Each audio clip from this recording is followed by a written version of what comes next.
It's easy to be on a journey to heal trauma or traumatic stress without knowing it.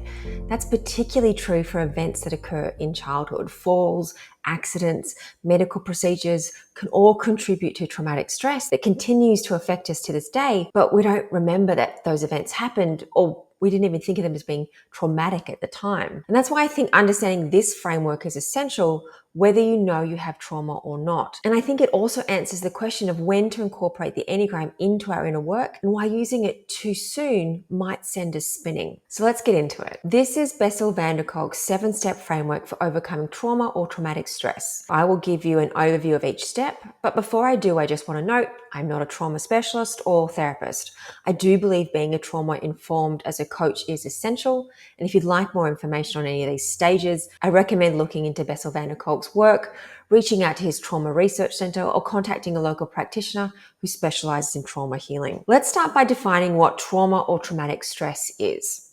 Imagine you and I in a car accident. We both experience shock, but we walk away unhurt. Yet one of us experiences ongoing traumatic stress from the event. That might be reactions to the sound of an ambulance or struggling to get into a car. Why does one of us experience ongoing traumatic stress and the other doesn't? Well, for one of us, it was beyond our brain's ability to cope with the stress of that event. And there are many different reasons why that might be so. But the key thing to remember here is that an event becomes traumatic because it overwhelms our brain's ability to cope with the stress at that time. Events that can lead to trauma include natural disasters, war, terrorism, pandemics, witnessing violent events, falls, accidents, medical events, and many more. What is common is that for an individual during an event, they experience some kind of silent terror and often experience an inability to move or escape the danger. They sort of feel physically stuck in some way. This affects both adults and children, although as children's brains are still developing, traumatic stress doesn't always show up as we might expect. Okay, now on to the framework. Whether you know you have trauma or not, this framework can help you identify steps in the healing process you may have overlooked or explain why you're struggling to move forward in some area of your healing work. And while it appears linear, there may be times when it's necessary to jump around in order to move forward. And as a final note, this framework applies to both PTSD and complex PTSD, otherwise known as developmental trauma, but what differs is how you'd complete each step. So hold each description lightly and focus more on answering these two questions. 1, how might doing more of this kind of healing or inner work help me? And 2, what would that look like for my situation? And as always, focus on doing just one thing at a time. The first stage of overcoming trauma is establishing or re-establishing community. Here we focus on reconnecting with people to feel a sense of belonging.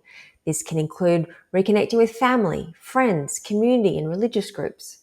We don't have to know the people we're connecting with, only that we feel seen and heard by each other in the face of something terrifying. This is the moment when the flood or the fire has passed, where people meet in the streets and talk about what happened, assess the damage, and make a plan of what to do next. This could be an ambulance officer holding your hand, but in some way it's about remembering that we're not alone. The second stage is effective action. If establishing community was about having someone to talk to and feeling a sense of belonging, this is about getting into our bodies and doing something about what happened. After a flood, we help to clean up. After a fire, we can care for injured animals. After a storm, we build shelters. We rescue, we feed, we host, we organize, we care for, we rebuild. There is a sense of contribution of helping ourselves, helping others, and the community to repair, and that our actions feel meaningful in some way. But the essential part is that we feel able to take action, to use our bodies to move out of the immobility we felt during the stressful event. Now, these first two stages can look very different for those affected by complex PTSD or who aren't as aware that they have childhood trauma. Here, I think it's about finding ourselves in an environment that feels safe, with people who feel supported, and through that, we feel able to take some kind of action. Stage 3 is called affect regulation, which basically means how do we manage when the sensations of traumatic stress rise to the surface and overwhelm the body and the mind. And often we don't even know that's what we're experiencing at the time. So here it's essential to find a physical activity that helps to calm our nervous system and help us stay in the body when it's gripped by these tense sensations or overcome with itchy feelings. Activities that help include yoga, tai chi, qigong, boxing, martial arts, tapping, singing, chanting, breath work, dancing, even massage. But it's about picking an activity that helps your body feel calmer and able to regulate itself. And that will be unique to you and your situation. There is no right or wrong here, just finding a form of physical movement that helps you and doing it regularly and consistently. And if you do no other healing work, will make it a little easier for you to live in your body every day and manage your everyday life events. And that is the aim of trauma healing, to help people feel safe to live in the body they are in. Stage 4 is accessing the emotional brain. Here we get to know ourselves, to learn about our emotions and our automatic reactions, to discover our habitual patterns, what we like and dislike, what we find pleasant and unpleasant, to learn about who we are beneath the surface and what matters to us. This is where the Enneagram can help, as it describes many of the habitual patterns we want to observe and understand. And activities like meditation and mindfulness can help us cultivate the stillness needed to observe these patterns in action. But any activity that helps us get to know ourselves better supports this step. Stage 5 is dealing with parts. Let's start by explaining what parts are. Parts are like little sub-personalities who each have their own goals and motivations. They have different levels of maturity, excitability, wisdom, and pain.